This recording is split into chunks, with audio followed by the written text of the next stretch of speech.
Do-It-Yourself PD, Making My Own Personal Learning Network by Corrine Dorian for EDEL 544. Being a more than slightly hipster teacher librarian, I'm all about the DIY.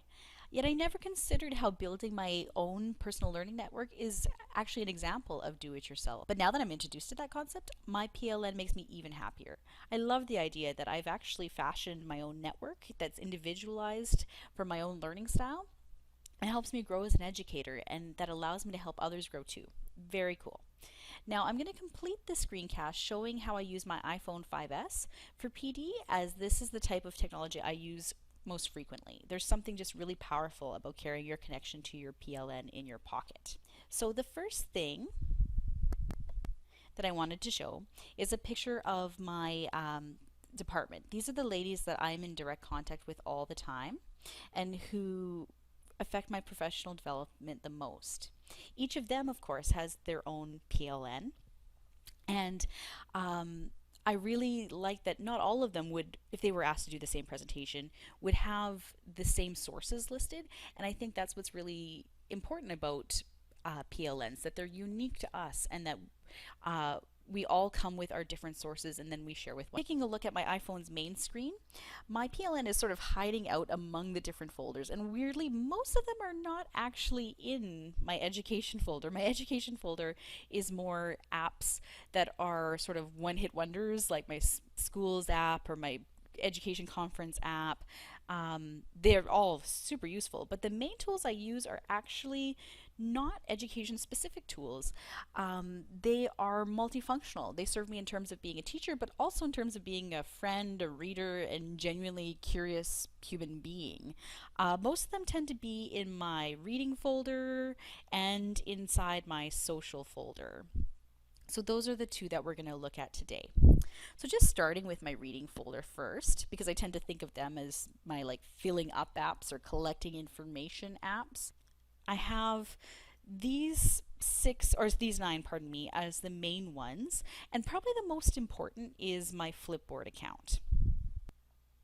So it's an RSS feed aggregate. In other words, it funnels different parts of the internet into this one source that you can check easily, which means that you don't have to go to blogs all the time, or you don't have to kind of search the internet for your different sources. It's all in one place, which I really, really like. And the other thing that I adore about Flipboard is that it looks like a glossy magazine and is very easy to read. Third thing that I love is I used to use Google Reader as my RSS feed, and then they canceled it. But somehow, magically, my Google Reader my Google Reader feed still populates here. So all the things that I had collected in my Google Reader RSS feed, and they're not hardly organized. Obviously, I have some cats sitting in boxes and just alongside the news sources that I also had. But it's all here, so I didn't lose my sources, which is so exciting to me. Then I have things like Tumblr. Instead of going and checking my Tumblr individually in another app, it's fed through here, and certain Twitter feeds like TL chat are fed through here if I'm just interested in reading and keeping up. Same thing with EdChat.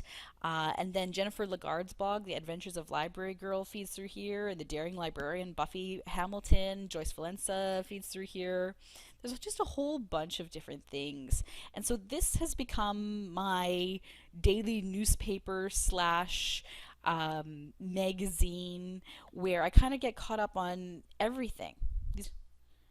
And then going back to the reading folder, the other two that I use the most are Goodreads and the EPL library app. So Goodreads, right here, is also somewhat social in nature, but I mainly use it to record all the books I've read in different shelves. Okay, and then not only is this good for reflection, but what I really use it for is when you go back to the home screen, once you've fed in all the information about the books that you've read, it gives you pretty accurate recommendations. Okay, So it's going through all the texts, including all the textbooks we read for this course, and it's saying, okay, we notice certain patterns. And I feel like this has really helped my professional reading. Okay, and how cool is this? Look at the scan button. So when I click on that, it gives me this aligned, and now I happen to have my APA manuals sitting beside me, ready for schoolwork. And if I scan my APA manuals barcode, it picks it up, it's going to recognize it, and it will allow me to add it to my Goodreads immediately. So I don't even have to use a search function on this. It just does it itself. How cool is that? And then the last one, EPL.ca. Obviously, I still do a lot of my reading in print rather than online. But I use the app for the Edmonton Public Library in order to get a hold of books. And so if you look, it shows you your overdue, next due, total items, ready for pickup, active holds.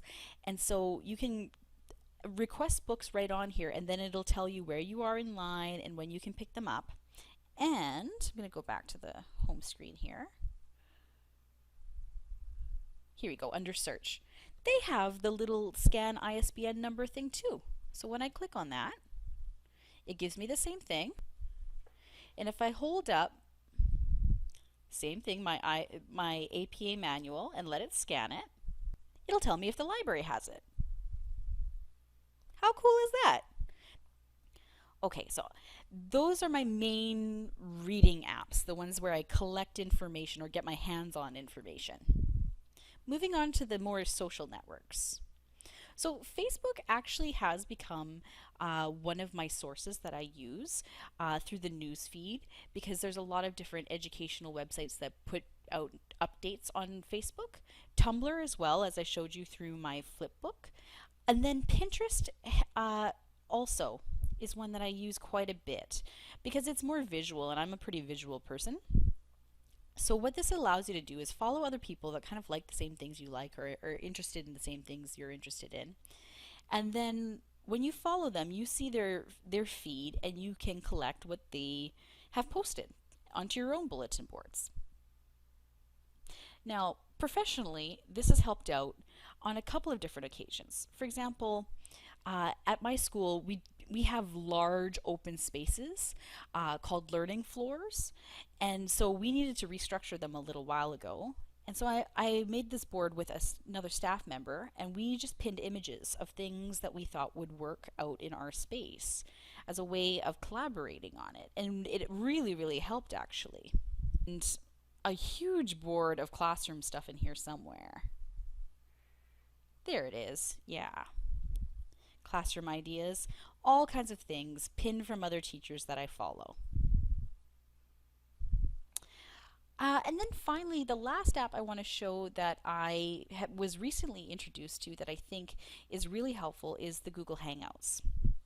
So the Google Hangouts provides a way to connect with anyone over chat or via webcam. And when we were doing our group projects, collaborating on this was super useful. We had different streams for different projects, and you could just kind of keep updated as people were working on their work. When do I keep up on all of this? The truth is, I don't. I totally relate with Joy Valencia in her Network Confessions article when she talks about having stress over not being able to keep up with all of this information coming in, because it would be very difficult to manage it all. So I sort of stopped trying to entirely keep up with it and just appreciate it for what it is. That there's this unending stream of interesting things to discover, and whenever you have a few minutes, you can go ahead and check it out. My goal for the future is to move into that last stage that Jennifer Lagarde mentions, contributing rather than just gathering. So this video, when it's done, is going to go up on my YouTube channel in case any teachers search for PLN information. Maybe it can help them out. And in the future, I really want, instead of just kind of using Twitter as a gathering tool, I want to also be able to use it as something I'm contributing to others for. Thank you.